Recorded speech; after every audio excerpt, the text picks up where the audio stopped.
Bonjour à tout le monde. Excusez-nous pour un petit retard, on n'arrivait pas à trouver la salle. Donc, on est là aujourd'hui pour vous présenter le fruit, on va dire, de travail de quelques années. Au niveau de l'UIT de Haguenau, qui est une composante de l'Université de Strasbourg, et au niveau du travail des collègues chercheurs du laboratoire eCube également à Strasbourg, dans le cadre de projets de recherche VIRTFAC, donc Virtual Innovative Real-Time Factory. Donc, on va vous présenter le concept de l'usine virtuelle au service de l'optimisation du passage à l'industrie 4.0. J'ai moi-même, donc Ivana Rachowska, qui est maître de conf à l'université, donc je suis enseignante à l'UT de Haguenau. J'ai Thierry Blondet avec moi, qui est chercheur à l'équipe IGG de l'EQUIB. Et donc, on a encore un collègue qui est dans le public, donc François Marmier, qui a également travaillé avec nous. Donc, en termes des objectifs de cette usine-école, finalement, c'est avoir une usine-école digitale, donc avec la présentation virtuelle versus on a cette usine-école bien entendu en physique chez nous. On a une base de données qui est dédiée à cette usine-école avec des systèmes d'information intégrés. En fait, on a développé dans le cadre de ce projet européen une plateforme des applications et des outils d'aide à la décision qui sont accessibles à distance, ouvertes et gratuites. Et donc, je vous invite éventuellement après à la présentation, discuter avec nous, de pouvoir faire un tour, voir ce que vous pouvez gérer même vous-même pour vos entreprises. Donc, cette usine-école, finalement, elle nous donne la possibilité de coopérer avec le monde industriel à travers des projets communs, des expertises, des simulations. Et on a également la possibilité d'accompagnement dans le choix des formations évolutives flexibles à la carte. Parce que ce qu'il ne faut pas oublier, c'est que voilà, notre cœur de métier, c'est quand même l'enseignement, c'est tout ce qu'on apprend aux autres. Donc, en termes de l'environnement industriel, on sait très bien qu'on est confronté à énormément d'éléments techniques, technologiques, industriels, qu'il s'agit des implantations, de la robotique, des cobots, des aspects ergonomie, des aspects environnementaux et d'autres. Donc, tout ça, si vous voulez, à travers des travaux de recherche, ça a été un peu cartographié, on va dire, à travers ces technologies clés. Ce qui est, s'il vous plaît, un rond orange, c'est effectivement des aspects qu'on a essayé de traiter dans le cadre du projet. Donc, on a à la fois la simulation de la supply chain, mais également tout ce qui est la simulation des flux physiques, des flux d'informations. On a la simulation des implantations, on a la simulation ergonomique et tout ce qui tourne aussi autour des réalités augmentées virtuelles. Donc, en termes de système physique et d'information au sein de notre usine-école qu'on appelait FlexStory, Flexible Factory, on a donc une ligne finalement qui est connectée prototype de 4.0 de Bosch Rexroth, et on a pas mal de systèmes d'info qui reprend finalement la pyramide avec les différents niveaux, capteurs actionnaires, les automatismes, tout ce qui est la supervision, le MES Forcam et le ERP d'Ivalto. Par rapport à ce passage à l'industrie 4.0, finalement, on l'a imaginé, on s'est basé sur des méthodologies qu'on connaît déjà très bien, qui marchent parfaitement dans tout ce qui est optimisation, amélioration des performances. Donc, au final, des bonnes petites méthodologies comme DMAIC, définir, mesurer, analyser, améliorer, contrôler, maîtriser. ça permet également de servir, de donner un état de l'art, de définir les objectifs, où on veut aller, jusqu'où on veut aller, et donc derrière, à travers des simulations, des expérimentations qu'on fait, s'il vous plaît, dans un système virtuel, pas forcément sur place, apporter des solutions, apporter des projets d'amélioration, et donc pouvoir se lancer avec une vision déjà très très concrète des éventuels résultats qu'on peut obtenir.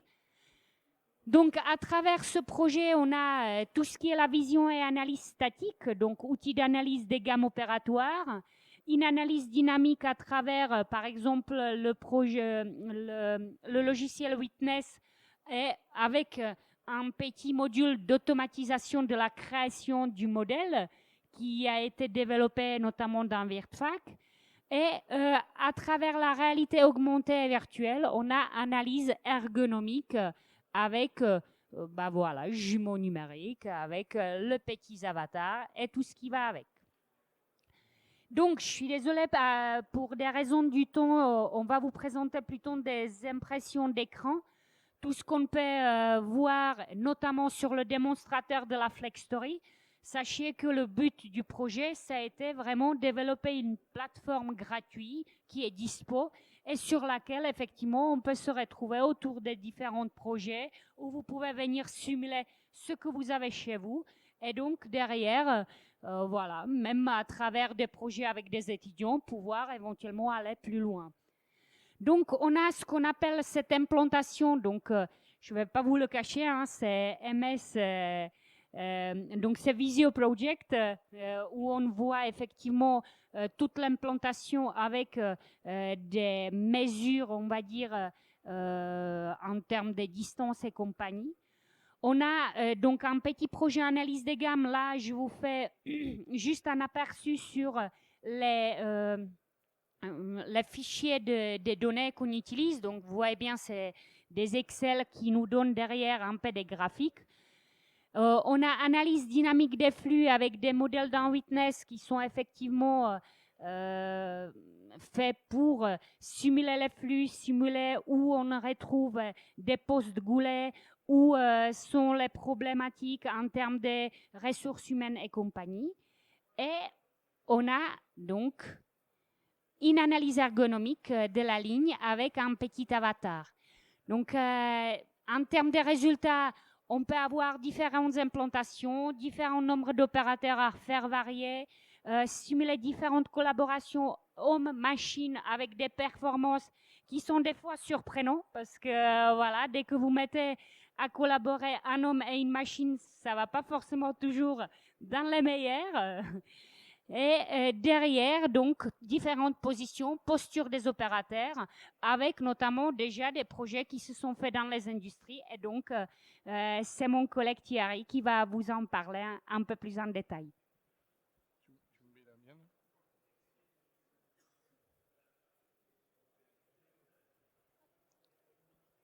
Pardon? Ah. Alors. Donc, je voulais vous parler du projet que nous venons de terminer, donc projet européen Virtfac, dans lequel nous avons utilisé l'usine école de Haguenau comme support. Et donc, l'objectif était de construire d'abord l'ombre numérique de l'usine école de Haguenau, et donc en particulier de rechercher à améliorer l'ergonomie des postes de travail et l'ergonomie des gestes des opérateurs pour éviter notamment les troubles musculo-squelettiques et améliorer bien sûr la productivité dans l'usine. Donc ça c'est un rappel. Bon, ça doit aller très vite parce que bon, j'ai plus beaucoup de temps, mais on pourrait parler de tout ça pendant des heures. Donc on confond souvent jumeaux numériques et ombre numérique. Et dans le jumeau numérique, ce qu'on cherche à faire, c'est d'avoir en fait un retour du numérique vers le réel. Et généralement, les systèmes ne sont, enfin, entre guillemets, que des ombres numériques, dans la mesure où le système physique Donc la ligne de production va envoyer des informations vers le virtuel. Et donc nous avons travaillé en réalité virtuelle avec des casques de réalité virtuelle. Et nous avons développé un ensemble d'outils pour lequel nous avons donc développé une application web. Et en fait, toutes ces applications web sont consultables également dans la réalité virtuelle. C'est-à-dire qu'on peut, par exemple, avoir des données 3D qu'on va aller chercher, qu'on peut afficher sur le web, mais également afficher dans la réalité virtuelle. Donc tous les outils, de manière transparente, sont intégrés dans la réalité virtuelle. Et en l'occurrence, par exemple, ici, on a utilisé, vous voyez en bas à gauche, des informations qui nous venaient de la ligne via des informations au format OPCUA et qu'on traitait en temps réel dans la réalité virtuelle, avec des communications avec les différents outils qui sont dans l'entreprise et via un stockage des données 3D, MES, ERP, etc. Donc voilà le genre de menu qu'on avait, enfin qu'on a, donc avec par exemple la gestion des objets ou ici la gestion d'événements qui viennent de l'OPCUA. Et ensuite, on a également travaillé sur la partie ergonomie des postes de travail, donc avec possibilité de gérer des avatars, c'est-à-dire qu'on adapte à la morphologie des utilisateurs, donc on a tout un module pour gérer ça, pardon. Et donc on est parti de l'usine école de Haguenau, et à partir de la numérisation des gestes d'un opérateur qu'on a ensuite intégré. Oui, tu peux passer la vidéo. Je ne sais pas si elle passe. Ça passe, hein? Oui. Donc là, c'est un exemple à l'usine Sarel au nord de l'Alsace. Donc où on a fait la même analyse que ce qu'on a fait à l'usine école. Donc vous voyez sur la vidéo, l'opérateur est équipé d'une combinaison de données. Donc on fait la capture de tous ces mouvements qu'on a restitué donc sur un avatar que vous voyez ici, qu'on a modélisé donc dans l'outil qu'on a développé. Donc on a même physiquement on a arrangé ses cheveux de manière à ce qu'il ressemble à la réalité. Donc ça, c'est un des modules qui existe en standard dans l'application qu'on a développée.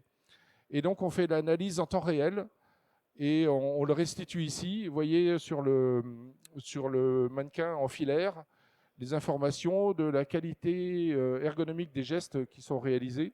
Donc avec des boules de couleurs vert, orange et rouge. Et lorsque les gestes deviennent pathogènes, on a des boules qui passent au rouge, et on a le score Roulin qui s'affiche, qu'on voit ici en bas à gauche, donc avec donc un score qui n'est pas très très bon, qu'on voit passer régulièrement en 6 et 7, donc qui pourrait, qui sera possiblement pathogène pour cet opérateur. Voilà.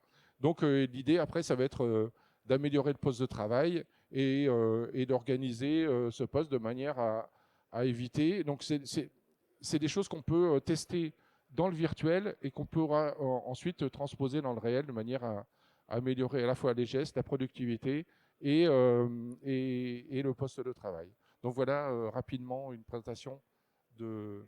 Si vous voulez rajouter quelque chose, Ivana? Pas forcément, mais en tout cas, voilà, et vous voyez que effectivement, on est là pour enseigner des jeunes, mais aussi des moins jeunes, parce qu'on a de plus en plus de gens qui reprennent des études dans le cadre de reconversion et compagnie. Donc, c'est vrai que à cela s'ajoute toute la partie recherche, comment on peut aller plus loin. Et donc, à travers des projets avec des industriels, ça fait avancer à la fois l'industrie, nous, et également des jeunes qui, derrière, finalement partent en entreprise avec de très belles connaissances en termes de ce qui existe, ce qu'ils ont appris à l'école. Et voilà, on fait un joli amalgame de tout ça. Donc, je ne sais pas si vous avez des questions. En tout cas, n'hésitez pas. On est sur le stand A12. Donc, voilà, c'est le coin juste devant la partie Hommage, c'est ça? Voilà, donc effectivement, on n'a pas forcément montré l'aperçu de la plateforme en elle-même, mais voilà, on arrivera à le faire au niveau du stand. Je ne sais pas si vous avez des questions. Pas forcément. Mais en tout cas, merci beaucoup pour votre attention et peut-être à bientôt. Au revoir.